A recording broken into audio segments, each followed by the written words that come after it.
welcome to the Cozy Corner. If you're new here, my name is Chana, and on this channel we talk about intentional living, creating peace, and choosing yourself one cozy moment at a time. Today I want to talk about something I've been thinking about a lot lately: analog hobbies. I don't know if you've noticed, but there's this shift happening where people are craving tangible things again. Things that you can touch, that create with your own hands, see physically in front of you instead of on a screen. And honestly, I get it. When I think about how much of my day is screen-based, working on my laptop, creating content on my phone, watching videos, it makes sense why I'm drawn to hobbies that feel completely different from that. So this year I want to be intentional about having more analog hobbies. Things that don't require Wi-Fi or electricity. Things that let me create something real, something tangible. Some of these I've already been doing and want to continue. Others I've been curious about and want to finally try. And I thought I'd share them with you in case you're also looking for ways to unplug and do something with your hands. So without further ado, let's talk about my analog hobbies for 2026. First, we have knitting. I've been knitting for, I think, over 10 years now, and I can proudly say that all these are the pieces that I hand knitted myself.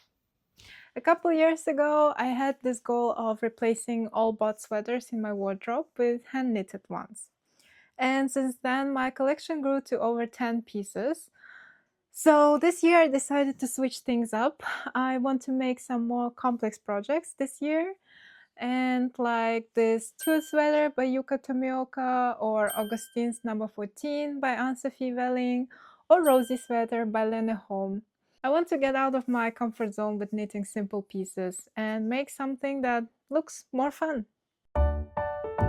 Next on my list is crochet. I learned it, I think, about 6 years ago, and since then I've made only one piece of clothing, this crop top that I like wearing in summer. With crochet, I mostly make little trinkets for friends and family, like these pouches, or also some granny square bags and stuff. And so this year I want to make more pieces of clothing with it. I haven't looked into patterns yet. I still need to do some research there. But I'll keep you updated on that. And if you have any fun crochet patterns you want me to try, please let me know in the comments below.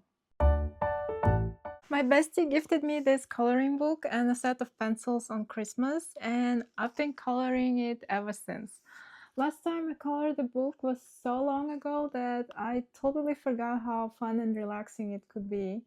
I also bought a set of acrylic markers because I find it so satisfying to color with markers. I always love watching those ASMR videos where people just color things perfectly within the lines. Anyway, I'm planning to finish this book before buying a new one. So if you have any recommendations for cute coloring books that are not AI generated, please let me know in the comments below.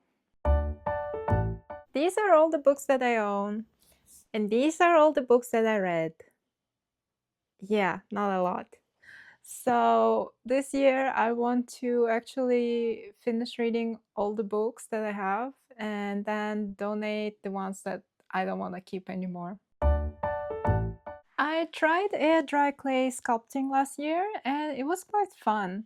I made this incense holder which actually cracked when it dried out, but it's still usable. And I also made these small trinkets which are super cute.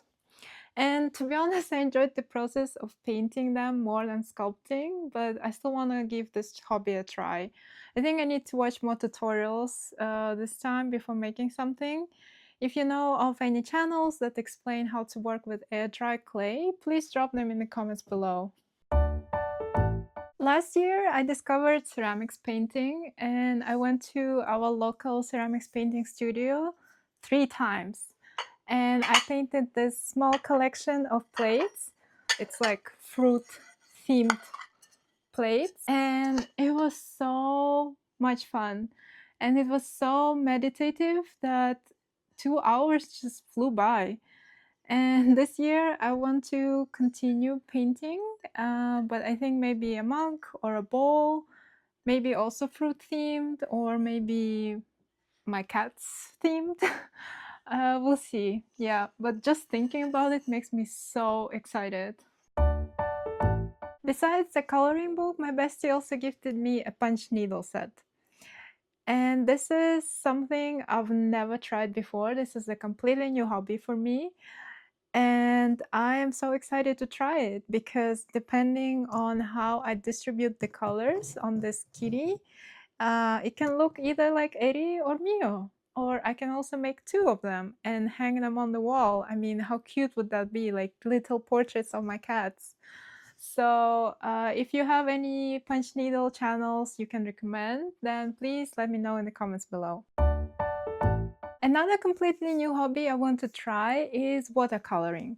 I don't even have any supplies yet, but watercoloring is on my list for 2026. I want to learn how to do it because in my mind I feel like it's very meditative activity, and it can also teach me how to be more observant, like to notice different shades and colors on the trees or in the sky. I mean, I don't know if it's true, it's just in my head, like I have this vision. So we'll have to see how it goes. Like I have to try it first to know if my vision is true.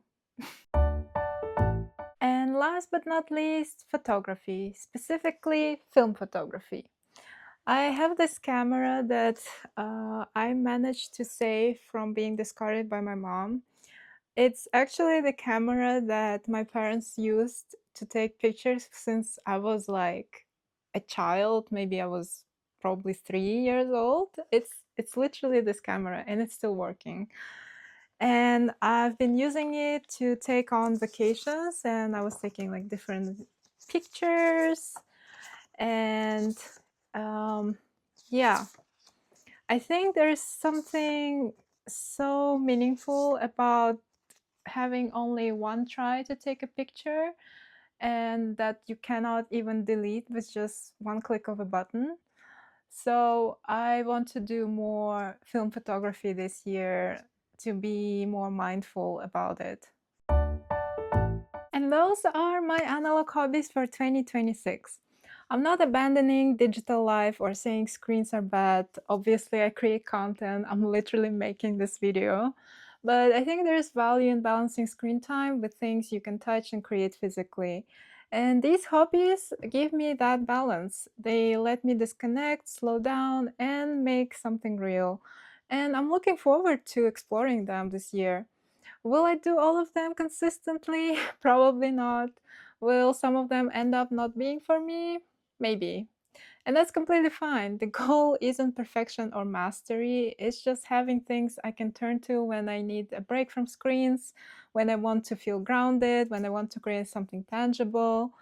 And if you have analog hobbies you love or want to try, share them in the comments below. I'm always looking for new ideas. And if you enjoyed this video, consider subscribing. There is a lot more cozy content coming your way. Thanks for being here, and I'll see you in the next one.